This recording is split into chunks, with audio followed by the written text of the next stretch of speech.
Boa tarde, pessoal. Boa tarde, boa manhã, boa madrugada, tanto faz, dependendo da hora que você possa ver este vídeo, né? Nós vamos falar um pouquinho hoje, meu nome é Juan, nós vamos estudar um pouquinho hoje sobre absolutismo monárquico, né? Nós vamos falar o que é esse tipo de governo, quais são as suas implicações na sociedade, quem são aqueles que apoiam esse tipo de governo, certo? Que é primeiramente o absolutismo. O absolutismo, como o nome já diz, ele vem do que é absoluto, daquele que detém tudo, certo? Então, quando nós falamos de absolutismo monárquico, nós estamos de um rei absoluto, de um monarca absoluto. E o que é esse monarca absoluto? Monarca é a mesma coisa que o rei, tá? Quando vocês ouvirem falar de monarca, coloque isso na sua cabeça. O monarca é o rei, tá bom? Então, quando nós falamos o monarca absoluto, é um rei absoluto, um rei que tem todo o poder. Quando nós falamos aqui do primeiro ponto, aqui são algumas características que nós vamos estudar hoje, tá? A centralização. A centralização é uma das características do absolutismo.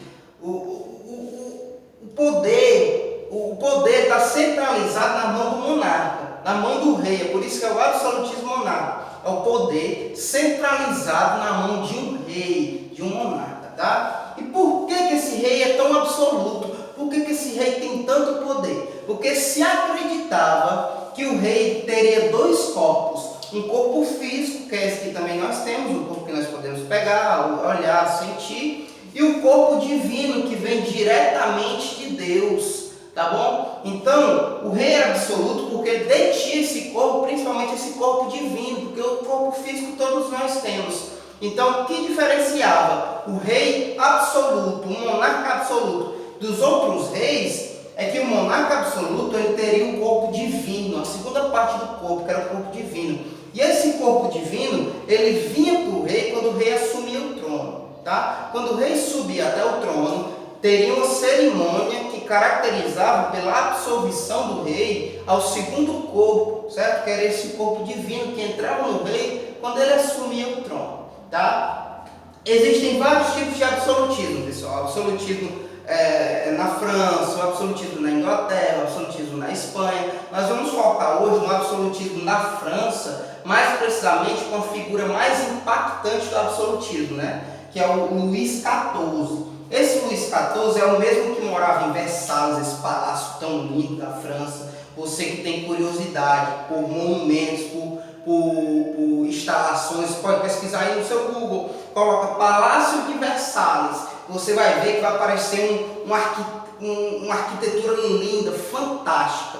E Luís XIV, ele morava lá no Palácio de Versalhes. Luís XIV ele era um rei absoluto. É o mesmo rei que diz que era o Rei Sol, chamava ele de Rei Sol. E ele chegou a dizer há um tempo que o Estado sou eu, certo? Ou seja, o poder é meu, eu que tenho poder. E Luís XIV ele tem uma característica bastante interessante. Ele vestia roupas bastante extravagantes, revestidas de ouro, púrpura, tudo isso para mostrar sua realeza, mostrar o seu poder, esbanjar poder. Pensa aí comigo, quando você tem uma bicicleta e o seu amigo não tem uma bicicleta, você sai esbanjando sua bicicleta, certo? Você sai andando, mostrando para todo mundo a sua bicicleta, você sai mostrando para todo mundo a sua camisa nova, o seu videogame. Era a mesma coisa que Luís XIV, só que Luís XIV ele brincava mais, né? Ele mostrava o seu ouro, o seu poder, as suas ordens de superioridade, porque ele detinha o segundo corpo, que era o corpo divino.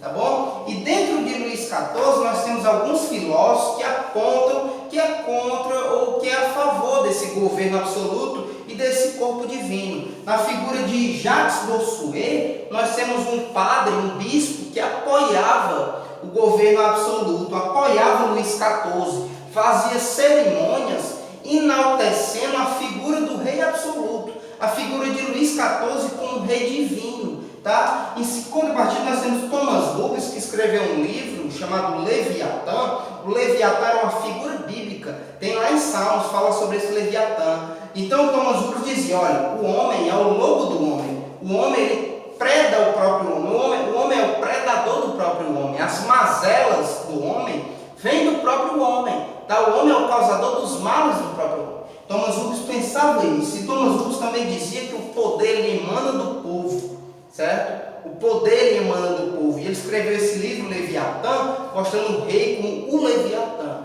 certo? Como a figura do mal, a figura do monstro da Bíblia. Tá? Então, só resumindo o que é o absolutismo. O absolutismo é caracterizado pelo poder, pela centralização do poder nas mãos do rei, porque o rei teria dois corpos, o corpo físico e o corpo divino vindo diretamente de Deus. Nós temos um monarca que foi bastante importante nesse período na França, que é Luís XIV, que era considerado o rei sol, tá? Morava em Versalhes e esbanjava luxo das suas roupas. Nós temos filósofos que apoiavam e eram contra. Nós temos Jacques Bossuet, que apoiava o regime. Nós temos Thomas Hobbes, que dá umas batidas ali no regime, mas que também era do período do absolutismo, né? Escrevendo o livro Leviatã. E nós temos outros filósofos, pessoal, que vocês podem estar pesquisando, vocês podem estar aprendendo mais, tá bom? Esse foi o resumo do que é o absolutismo monárquico. Muito obrigado e até a próxima.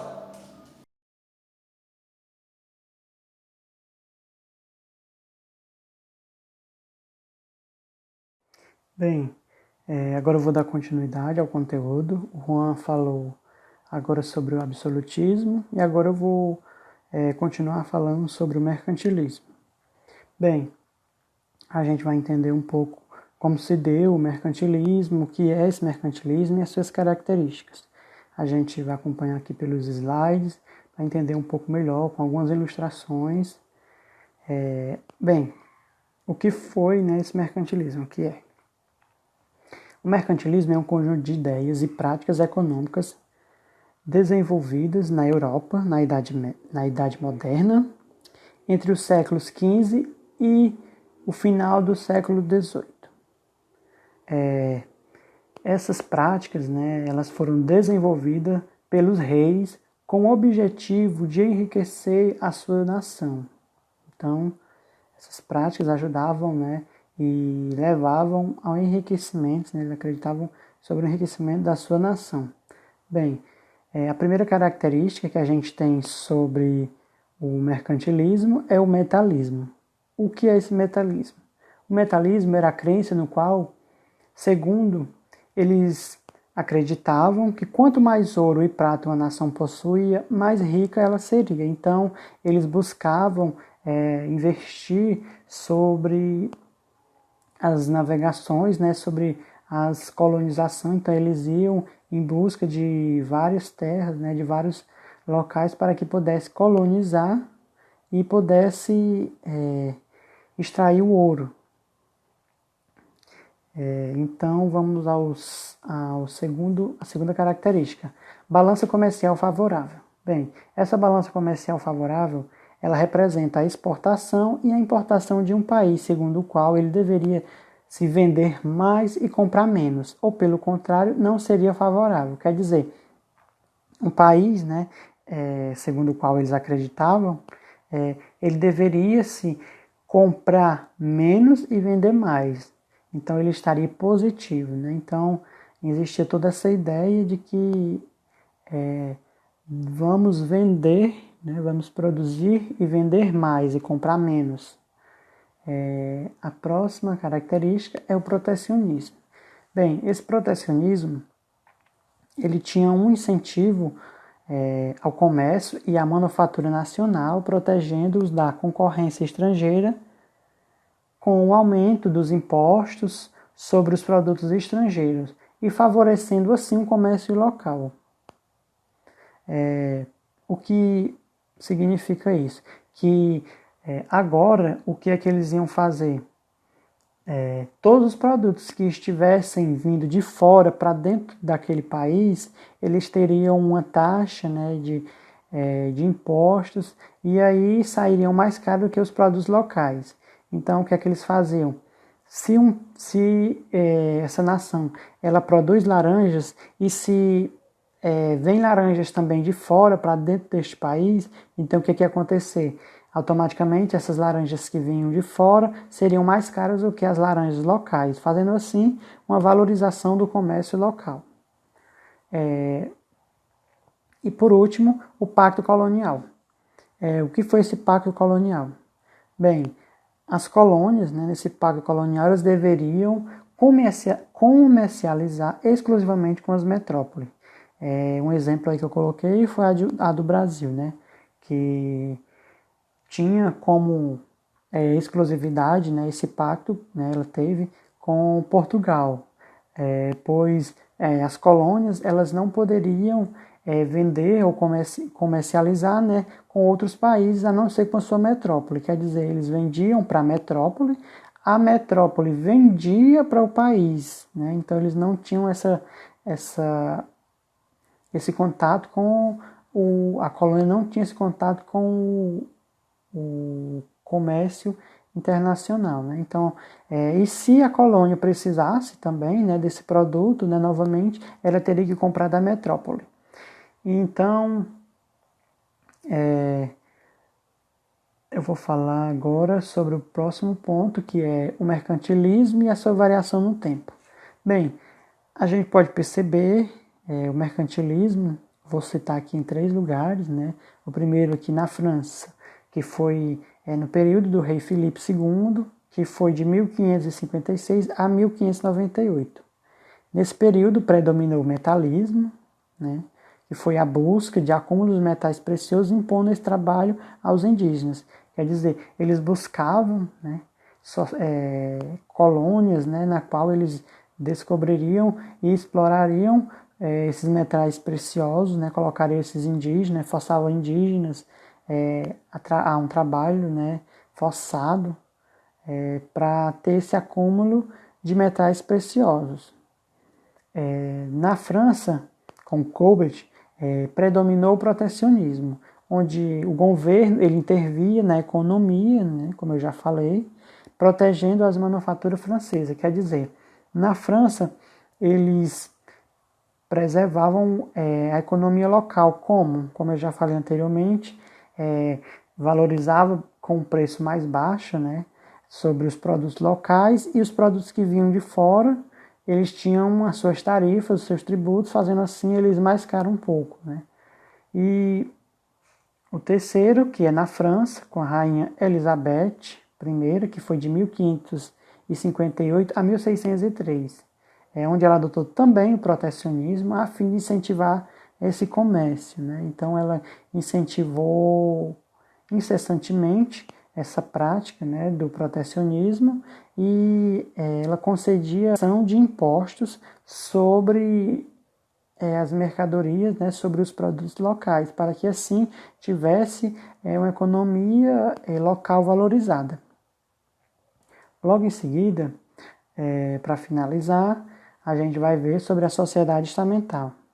Bem, essa sociedade estamental ela é dividida em grupos sociais onde quase não existia mobilidade social, ou seja, a posição do indivíduo dependerá da sua origem familiar. Quer dizer, se você nasceu na nobreza, você vai morrer nobre. Se você nasceu como servo, você morre como servo. Possivelmente havia uma troca desses estamentos, né? Então,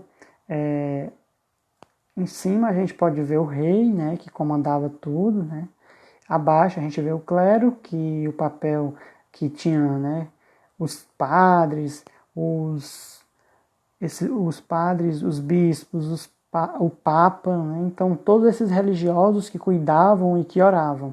Abaixo deles tinha a nobreza, que eram que cuidavam do exército, das burocracias, e toda essa parte burocrática. Então, eles ficavam a cargo disso. E mais abaixo eram os servos, né, que sustentava, que eram a base de tudo, onde faziam trabalho braçal, né, o sustento, né, de toda essa sociedade, né, dessa sociedade com o seu trabalho, e ainda por cima eles ainda pagavam impostos. E é isso. Obrigado.